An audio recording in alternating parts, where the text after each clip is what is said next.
मकर संक्रांत 2026। संक्रांत आणि एकादशी एकत्र आल्यास काय करावे? देवांना नैवेद्य दाखवावा का? उपवास, दान आणि पूजाविधी कसा करावा? नमस्कार मंडळी, श्री स्वामी समर्थ। जानेवारी 2026 बुधवारी या वर्षाची मकर संक्रांत आलेली आहे। खूप दिवसानंतर असा योगायोग आलेला आहे की या दिवशी षटतीला एकादशी सुद्धा आहे। अतिशय शुभ अशी ही तिथी आहे। एकादशी आणि मकर संक्रांत एकत्रित आपण यावर्षी साजरी करणार आहोत। शके 1947, पौष कृष्ण 11, बुधवार 14 जानेवारी 2026 रोजी दुपारी ठीक 3:06 सूर्य मकर राशीत प्रवेश करणार आहे। संक्रांतीचा पुण्यकाळ पाहिला तर 14 जानेवारीच्या दिवशी दुपारी 3:06 पासून ते सूर्यास्तापर्यंत म्हणजे 6:20 पर्यंत हा पुण्यकाळ असणार आहे। मंडळी, यावर्षी संक्रांत आणि षटतीला एकादशी एकाच दिवशी आल्यामुळे अनेकांच्या मनात प्रश्न निर्माण होतो की आपण काय करावं? उपवास कोणाचा करायचा? दान कशाच करायचं? पूजा विधी कशी करायची? आणि षटतीला एकादशी असल्यामुळे 6 प्रकारच्या तिळाचं दान कसं करायचं? या सगळ्या प्रश्नांची उत्तरं आपण इथे पाहणार आहोत।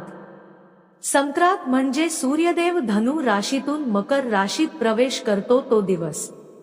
त्या दिवशी स्नान, दान, सूर्यपूजा, जपतप यासाठी हा अत्यंत श्रेष्ठ दिवस मानला जातो। एकादशी ही भगवान विष्णू आणि श्री विठ्ठलांना अत्यंत प्रिय तिथी आहे। या दिवशी उपवास, नामस्मरण, हरिपाठ, अभंग यांना खूप महत्त्व असतं आणि यामुळे मोठं पुण्य प्राप्त होतं। या दिवशी श्रीहरी विष्णूंची पूजा आणि स्तोत्रांचे श्रवण करावे। सकाळी लवकर उठून स्नान करावे। विष्णू सहस्रनामाचे पठण किंवा श्रवण केल्याने घरातील नकारात्मक ऊर्जा नष्ट होते। जवळच्या विठ्ठल मंदिरात किंवा विष्णू मंदिरात जाऊन तीळ आणि गुळाचा नैवेद्य अर्पण करावा। तिळगुळाचे लाडू किंवा वड्या अर्पण करू शकता। यामुळे जीवनात गोडवा आणि समृद्धी येते। संक्रांत आणि एकादशी एकाच दिवशी आल्यावर शास्त्रानुसार एकादशीला प्राधान्य दिलं जातं। त्यामुळे उपवास हा एकादशीचाच करायचा असतो। संक्रांतीचे दान आणि पुण्यकर्म एकादशीच्या नियमात बसवायचे असतात। उपवास कसा करायचा? निर्जळ उपवास शक्य असेल तर उत्तम, अन्यथा फळाहार करावा। तांदूळ, गहू, ज्वारी, बाजरी टाळावी। साबुदाणा, हळद, दूध, ताक चालतात। दिवसभर नामस्मरण, पांडुरंग विठ्ठलांचा जप, हरिपाठ करावा। पूजा विधी: सकाळी सूर्योदयापूर्वी स्नान करावे, सूर्यदेवांना अर्घ्य द्यावे, देवघरात दिवा लावावा, श्री विठ्ठल व श्री विष्णूंची पूजा करावी, तुळशीपत्र अर्पण करावे, पंचामृताने अभिषेक करावा। संध्याकाळी दीपदान, हरिनाम, अभंग, कीर्तन करावे। मकर संक्रांतीला सत्यनारायण करावा का? एकादशीच्या दिवशी सत्यनारायण पूजा करणे अत्यंत शुभ मानले जाते। सत्यनारायण हे भगवान विष्णूंचेच रूप असल्यामुळे एकादशी तिथीला ही पूजा केल्यास विशेष आध्यात्मिक लाभ मिळतो। त्यामुळे या दिवशी सत्यनारायण पूजा करू शकता। 11 वर्षांनंतर यंदा मकर संक्रांतीला दुहेरी योग आला आहे।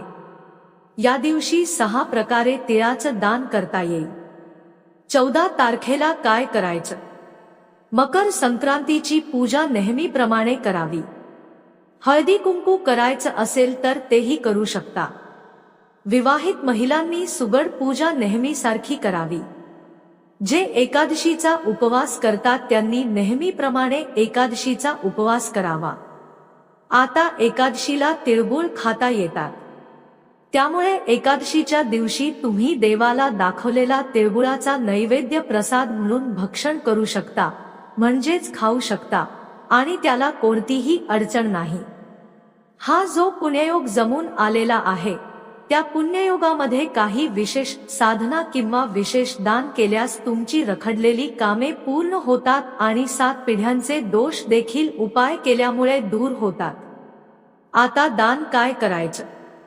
संक्रांत आणि एकादशी एकाच दिवशी आल्यामुळे आपल्याला दानाचे पुण्य दुप्पट मिळते.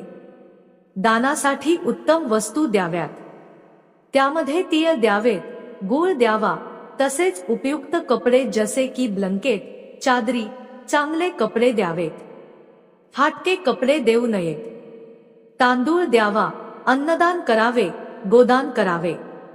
दान करताना मनात एकच भावना ठेवावी, हे देवा, माझ्या घरात सुख, समृद्धी, आरोग्य आणि भक्ती नांदू दे.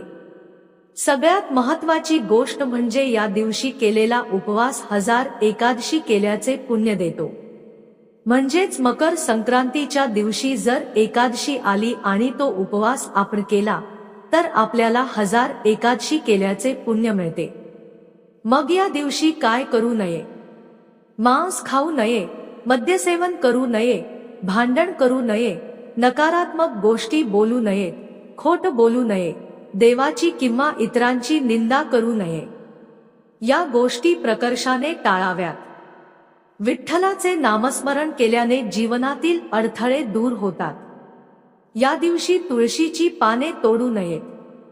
तसेच या दिवशी भात खाऊ नये, हे सर्वांना माहितीच आहे.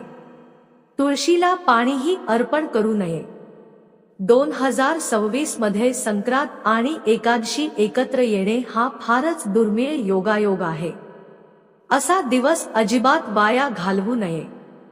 नामस्मरण, उपवास, दान आणि भक्तीने आपले जीवन पवित्र करायचे आहे. ज्यांना उपवास करणे अजिबात शक्य नाही किंवा जमत नसेल त्यांनी संक्रांतीच्या दिवशी जेवणात नेमके काय बनवावे, कोणते पदार्थ खावेत, कोणते पदार्थ शुभ मानले जातात आणि त्यामागचे धार्मिक व सांस्कृतिक महत्त्व काय आहे हे देखील जाणून घ्यावे. संक्रांत म्हणजे नुसता सण नाही तर ऋतुबदलाचा, दानधर्माचा आणि गोडवा वाढवणारा दिवस आहे. षटतिला एकादशीच्या दिवशी तिळाला फार मोठे महत्त्व आहे. नावातच तिळाचे महत्त्व आहे. तिळाचा 6 प्रकारे वापर करायचा असतो ते असे: तिळाने स्नान, तिळाचे उठणे, तिळाचा होम, तिळाचे तर्पण, तिळाचे दान आणि तिळभक्षण. या 6 प्रकारे तिळाचा वापर केल्याने पुण्यफल प्राप्ती होते. आता हे सविस्तर कसे करायचे ते पाहूया. पहिले दान, तिळाचे लेपन, उठणे. मकर संक्रांतीच्या दिवशी लवकर उठून आंघोळ करण्यापूर्वी शरीराला तिळाचे लेपन करायचे. म्हणजे तिळाची पावडर करून अंगाला उठणे लावायचे. आंघोळीच्या गरम पाण्यात पांढरे तीळ टाकून त्या पाण्याने स्नान करायचे. दुसरे दान, तीळ तर्पण.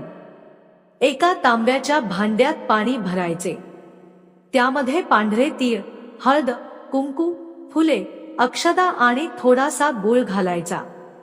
या मिश्र पाण्याने सूर्यदेवांना अर्घ्य अर्पण करायचे. आरती देताना आपण गृणी सूर्याय नमः हा मंत्र नक्की म्हणावा. त्यानंतरचे तिसरे दान म्हणजे दक्षिण दिशेला तोंड करून पितरांच्या नावाने आरती देणे. यालाच तीळ तर्पण असे म्हणतात. हे तीळ तर्पण या दिवशी तिसऱ्या दानाच्या रूपात करता येते. त्यानंतरचे चौथे तिळाचे दान म्हणजे तीळ होम. या दिवशी आपण घरातील देवी देवतांची पूजा करतो, त्यांना तिळाच्या पाण्याने स्नान घालू शकतो. त्याचबरोबर एका पेल्यात थोडेसे तांदूळ व त्यामध्ये पांढरे तीळ मिसळायचे. त्यात 1-2 कापराच्या वड्या ठेवून कापूर पेटवायचा. अशा पद्धतीने तीळ होम करता येतो. यामुळे घरातील नकारात्मक ऊर्जा नष्ट होते. त्यानंतर पुढील तिळाचे दान म्हणजे तीळ भक्षण. तीळ घातलेले विविध प्रकारचे अन्नपदार्थ तयार करून ते खाणे म्हणजेच तीळ भक्षण होय. यानंतरचे शेवटचे आणि 6वे दान म्हणजे तीळ दान. मकर संक्रांतीला आपण एकमेकांना तिळगुळ देतो आणि म्हणतो, तिळगुळ घ्या आणि गोड गोड बोला. मोठ्यांनी लहानांना तिळगुळ किंवा तिळापासून बनवलेले पदार्थ द्यावेत आणि लहानांनी आशीर्वाद घेऊन ते भक्षण करावे. या दिवशी दान देण्याला विशेष महत्त्व आहे. देवी पुराणातील श्लोकानुसार जो मकर संक्रांतीच्या दिवशी दान देतो आणि हव्यकव्य म्हणजे होमहवन करतो, त्या वस्तू सूर्यदेव त्याला पुढील जन्मात परत देतात. मकर संक्रांतीच्या दिवशी 6 प्रकारची दान कोणती करायची याबद्दल जी माहिती दिली आहे ती दाने आपण घरच्या घरी आवर्जून करू शकतो. आधुनिक काळात दानामध्ये विद्यादान, श्रमदान, रक्तदान, वस्त्रदान, अन्नदान, नेत्रदान यांचाही समावेश करावा. मकर संक्रांतीला सूर्य धनु राशीतून मकर राशीत प्रवेश करतो आणि हा दिवस उत्तरायणाची सुरुवात मानला जातो. या दिवसापासून थंडी हळूहळू कमी होऊ लागते आणि दिवस मोठा व्हायला लागतो. म्हणून डिसेंबर-जानेवारी महिन्यात शरीराला उष्णता देणारे पदार्थ खाल्ले जातात आणि गोड बोलण्याचा संकल्पही केला जातो. धार्मिक अर्थाने पृथ्वीचं नातं आणि भोगीची भाजी संक्रांतीच्या आदल्या दिवशी केली जाते. भोगीच्या भाजीत वांगी, गाजर, मटार, पापड्या, बोर, पेरू इत्यादी भाज्या असतात. निसर्गाने दिलेलं हे भरभरून अन्न आपण त्या दिवशी सेवन करतो. संक्रांतीला तिळाचे लाडू, वड्या, शेंगदाण्याच्या पोळ्या, तिळाच्या पोळ्या, गुळपोळी तसेच काही घरांमध्ये पुरणपोळीचा नैवेद्यही केला जातो. हे सर्व पदार्थ शरीरात उष्णता निर्माण करणारे असल्यामुळे संक्रांतीच्या थंडीत ते खाणे उपयुक्त मानले जाते. संक्रांतीच्या दिवशी देवाला तिळगुळ, बाजरीची भाकरी, भाजी, पुरणपोळी, गूळ, तिळपोळी, गुळपोळी, शेंगदाण्याची पोळी असा नैवेद्य दाखवला जातो. हे पदार्थ शरीराला उष्णता देतात आणि म्हणूनच त्यांचा वापर आवर्जून केला जातो. म्हणून मंडळी, संक्रांतीच्या दिवशी गोड खा, गोड बोला आणि गोड आठवणी साठवून ठेवा. आज मी मकर संक्रांती व एकादशी याविषयी थोडक्यात माहिती देण्याचा प्रयत्न केला आहे. मला खात्री आहे की हा व्हिडिओ तुम्हाला नक्की आवडेल. व्हिडिओ आवडला असेल तर लाईक करा, शेअर करा आणि चॅनलला सबस्क्राईब करायला विसरू नका. व्हिडिओ शेवटपर्यंत पाहिल्याबद्दल मनापासून खूप खूप धन्यवाद. श्री स्वामी समर्थ. जय जय स्वामी समर्थ. राम कृष्ण हरी. जय जय राम कृष्ण हरी. नमो भगवते वासुदेवाय नमः.